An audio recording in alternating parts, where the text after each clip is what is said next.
Ako nga pala si Jolo Sporia ng Negros Occidental Pillars, 20 po. Nag-umpisa po ako 8 years old. Ang nag-udyok po sa akin kasi nung elementary ako nadadaanan ko yung bilyaran dun sa tinatambayan ng father ko sa Olonga po. Nanood lang ako, sabi ko bakit ang daming tao? Yun, doon na nagsimula. Hanggang sa nagtuloy-tuloy na ako.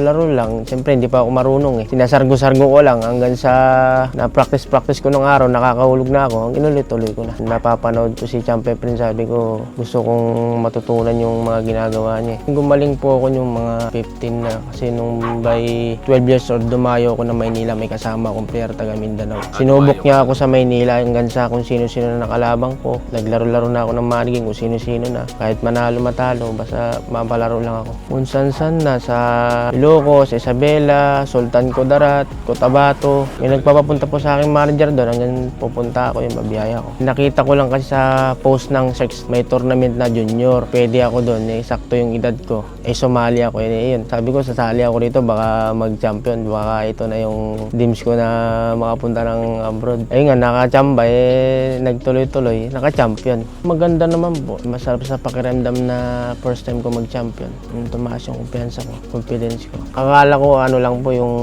kainan, yung kwentuhan, yung pala may mga drop pick pa. Tatawagin yung pangalan mo. Nagulat na lang ako nung Jolo Sporia na siyempre pumunta kagad ako. Natutuwa po ako ngayon dahil kami ang top 1, kami ang leading. Mas maganda yung nilalaro namin ngayon kasi nung season nun marami kaming mga sablay. Pero ngayon, tingin ko pwede kami mag-champion. Tingin ko nararamdaman ko yung Quezon City Dragons. Pare-parehas naman kami muubos, kumbaga swertehan na lang sa bola. Kaya din naman namin umubos. Basta kung paboran man kami ng bola, hindi ubusin namin. Talagang sasabay din kami. Siyempre, ang plano ko po makapag-abroad, sumali ng mga tournament. Ngayon, nakuha ko na yung passport ko. Sana may sponsor na magpapunta sa akin. Talagang pupursigihin ko talaga. Tsaka para rin sa pamilya ko, para mapagpatayuan ko na rin sila ng bahay. Kasi doon sila natutulog sa palengke lang. Siyempre, naawa din ako. Kaya dito ako nakikitulog sa nila para hindi sila nabibigatan. Doon po sa pwesto lang namin, yung tinitinda ng nanay ko na buko, palamig, saging, turon.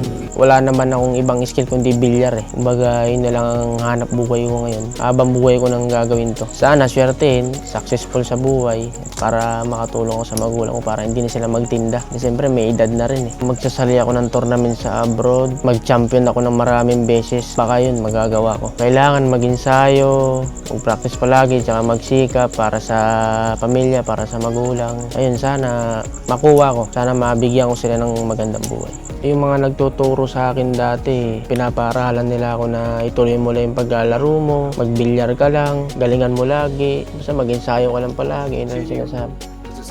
Si Champ Dennis Orculio at saka si Carlo Biado. Si Dinmark hindi kasama?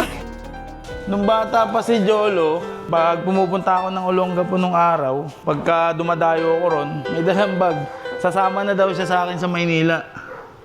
Gusto niya daw gumaling. Sabi ko sa kanya, hindi po pwede kasi pamilyado na rin ako. Kailangan ko na rin na magpagaling. Sabi ko, mas gagaling ka kapag sarili mong sikap para hindi ka naasa sa iba. Ayun, lumipas ang mga ilang taon lang.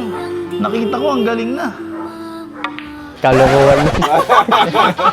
Hindi ba na totoo yun? Sinungaling yun. Sabi niya nakabag ka raw, pinuntahan mo raw siya.